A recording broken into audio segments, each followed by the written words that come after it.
So it's with respect to the courage of those who were prepared to have a go that we kick off. Now, it's a famous day at a North Island racing meeting a few years ago. The meeting was running late. With 2 races still to go, the regular commentator had to leave in a hurry to catch the plane to another city. He was due to broadcast a night meeting there. Consternation. Who would volunteer to broadcast the last 2 races?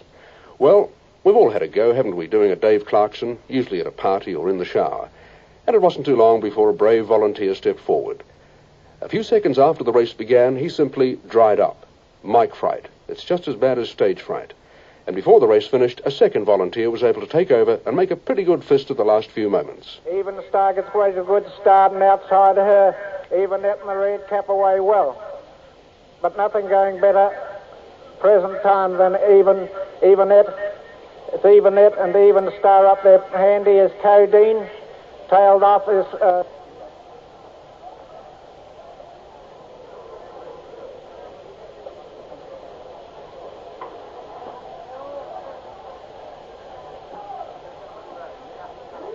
And they turn for home, and it's Codeine up there from Fair Dash.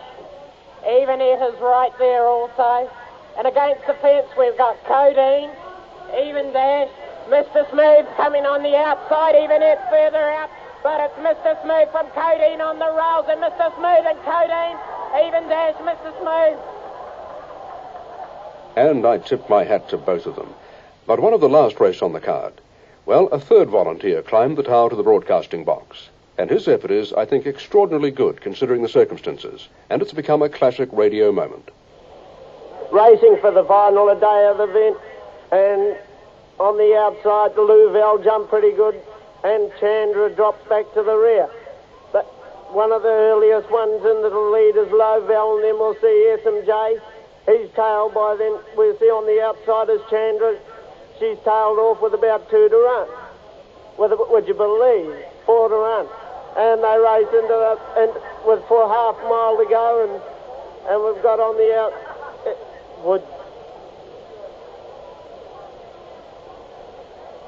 Louvel's in there in second place, and then Abel Irish. Then we've got on the outside moving, looks to be going pretty good, is Taste of Honey. They start the run home in a minute or two, and we'll see on the inside there's Taste of Honey on the outside. On the outside.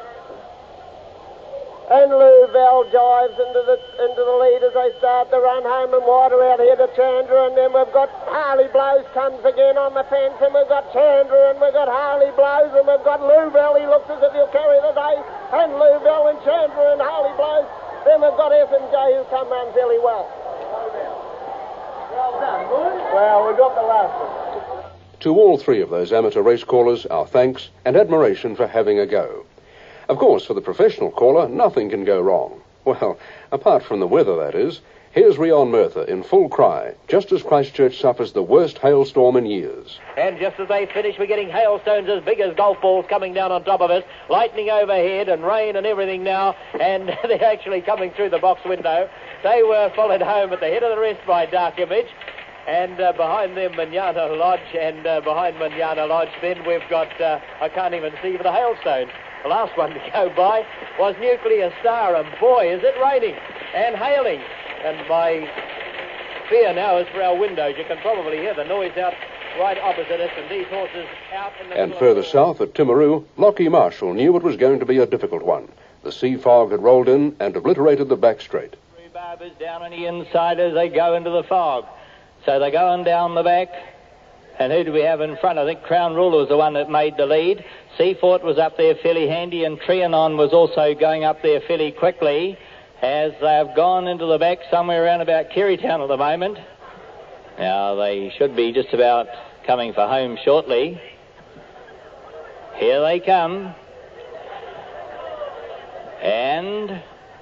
And Crown Ruler appears to be still in front. He's about 3 lengths clear. And who's going to get up for second at the moment? Crown Ruler's the one down on the inside. And Dublin Bay... Race commentators have a busy day. They also keep the patrons on course, advised of what's happening, like who'll be the jockeys in the next race. Number 22, C Chief T. Purcell. T. Purcell. Number 23A, Tickle Me Pink, A. Titter. A. Titter. And number 24A, Undulate K.D. Blucher.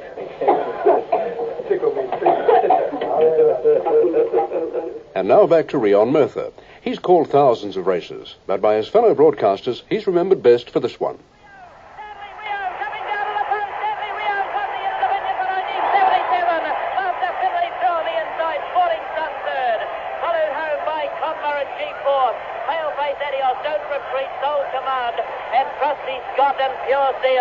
There it is, the 1977 Benson and Hedges into Dominion Pacing Grand Final, won by Stanley Rio from New Zealand in the hands of J.B. Noble. Got off the rail when Pure Steel weakened about 300 metres out, moved up alongside of the leader, Sporting Sun, and had him beaten about 150 to 200 metres out. Great performance, New Zealand. They've taken it out at Albion Park. Beauty. I got the Quinella. Well done. Now, you'll have to listen very carefully to this next one.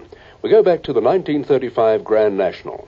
In those days, the commentator had to do the best he could watching the race from the grandstand. So when the crowd got excited, well, here's actually what happened all those years ago. Indianapolis chasing them around the outside of the field. He's starting to put in a tremendous run. Sit down in front, please. I can't see a thing. The leader now is Wallboy. Indianapolis is wide out. Blue Mountain in the middle. And before we leave the sport of kings, we really shouldn't forget Sid Tonks.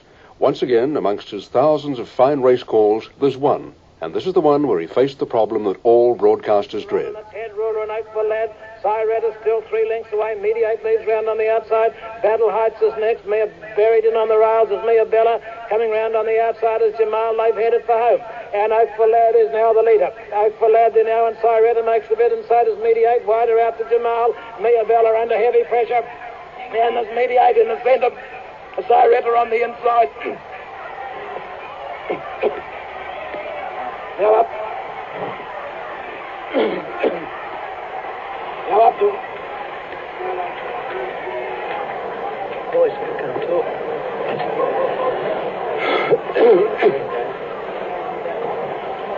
Complete loss of voice. Complete loss of voice. I can't talk. Yes, it's moments like that when all your sympathy goes out to a bloke, doesn't it?